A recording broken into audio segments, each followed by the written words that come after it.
Hi all, അസ്സാം വലൈക്കും. Welcome back to CC craft. അപ്പോൾ ഇന്ന് വന്നിട്ടുള്ളത് ഒരു റെസിൻ ഫ്രെയിം മേക്കിംഗ് വീഡിയോ ആയിട്ടാണ്. അപ്പം എല്ലാവരും ഒന്ന് കണ്ടു നോക്കട്ടോ.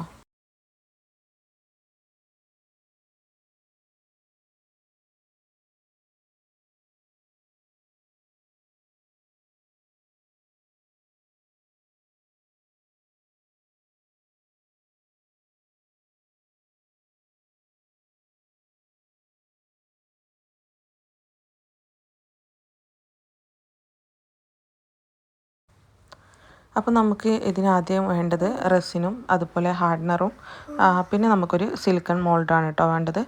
അപ്പോൾ നമുക്ക് ഒരുപാട് ടൈപ്പ് റെസിനും അതുപോലെ ഒരുപാട് ഡിഫറെൻറ്റ് മെത്തേഡിൽ ചെയ്യുന്നതും ഒക്കെ അവൈലബിൾ ആണ്. ഡിഫറെൻറ്റ് മെത്തേഡ് മീൻസ് ഡിഫറെൻറ്റ് റേഷ്യോയിൽ അവൈലബിൾ ആണ്. അപ്പോൾ ഞാനിവിടെ ഒരു നിയറസ്റ്റ് ഷോപ്പിൽ നിന്ന് എടുത്തിട്ടുള്ള ഒരു റെസിനാണ്. അപ്പോൾ ഇതിന് പ്രത്യേകിച്ച് നെയിമോ കാര്യങ്ങളോ ഒന്നുമില്ല.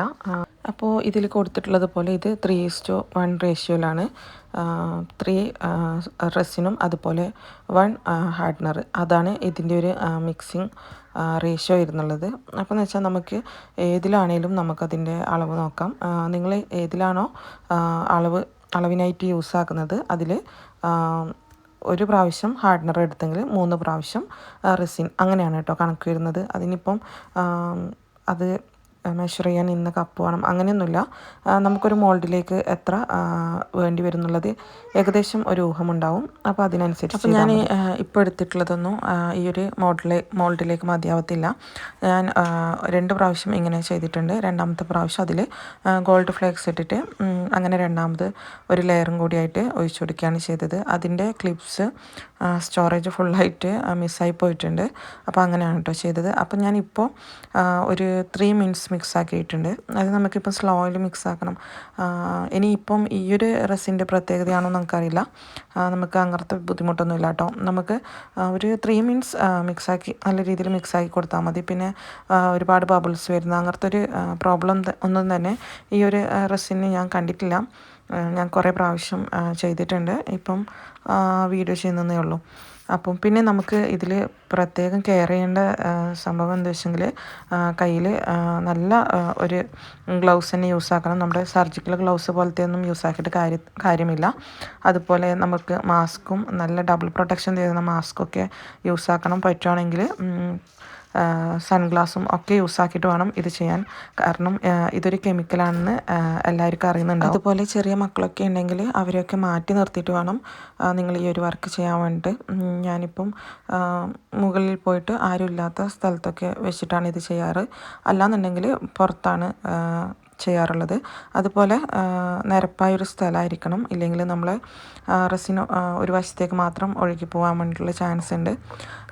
പിന്നെയെന്ന് വെച്ചെങ്കിൽ നമുക്ക് ഈ ഒരു പ്രൊട്ടക്ഷനൊക്കെ ചെയ്യണം. എന്താ വെച്ചെങ്കിൽ ഇല്ലെങ്കിൽ നമുക്ക് ആരോഗ്യ പ്രശ്നം ഉണ്ടാവും അതുകൊണ്ട് തന്നെ ഈ ഒരു റെസിന് നമുക്ക് ബാക്കിയുള്ള ഫ്രെയിംസിനും കാട്ടി കുറച്ചധികം റേറ്റ് തന്നെ എന്തായാലും എടുക്കണം എന്നാണ് എൻ്റെ അഭിപ്രായം. എന്താ വെച്ചെങ്കിൽ നമ്മൾ കുറച്ച് റിസ്ക് എടുത്ത് ചെയ്യുന്ന ഒരു കാര്യമാണല്ലോ. അപ്പം നമുക്കതിൻ്റെ ആ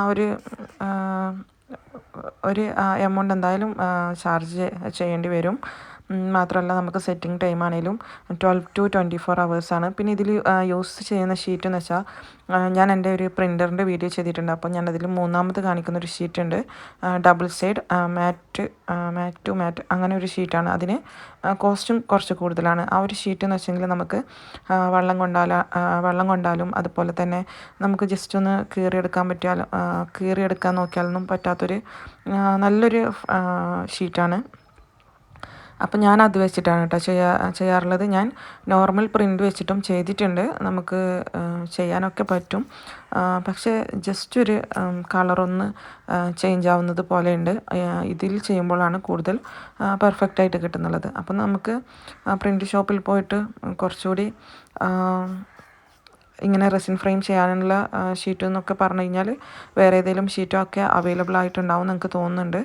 എന്താ വെച്ചെങ്കിൽ ഞാനിപ്പം വീട്ടിൽ നിന്ന് തന്നെ പ്രിൻറ്റ് ചെയ്യുന്നതുകൊണ്ട് എനിക്കിപ്പോൾ അങ്ങനത്തെ ഒരു ഷീറ്റ് കിട്ടുന്നുണ്ട്. അപ്പോൾ നിങ്ങൾക്ക് എന്തായാലും പ്രിൻറ്റ് ഷോപ്പിൽ പോയിട്ട് കാര്യം പറഞ്ഞു കഴിഞ്ഞാൽ അവർ അതിനനുസരിച്ചിട്ട് പ്രിൻറ്റ് ചെയ്ത് തരും.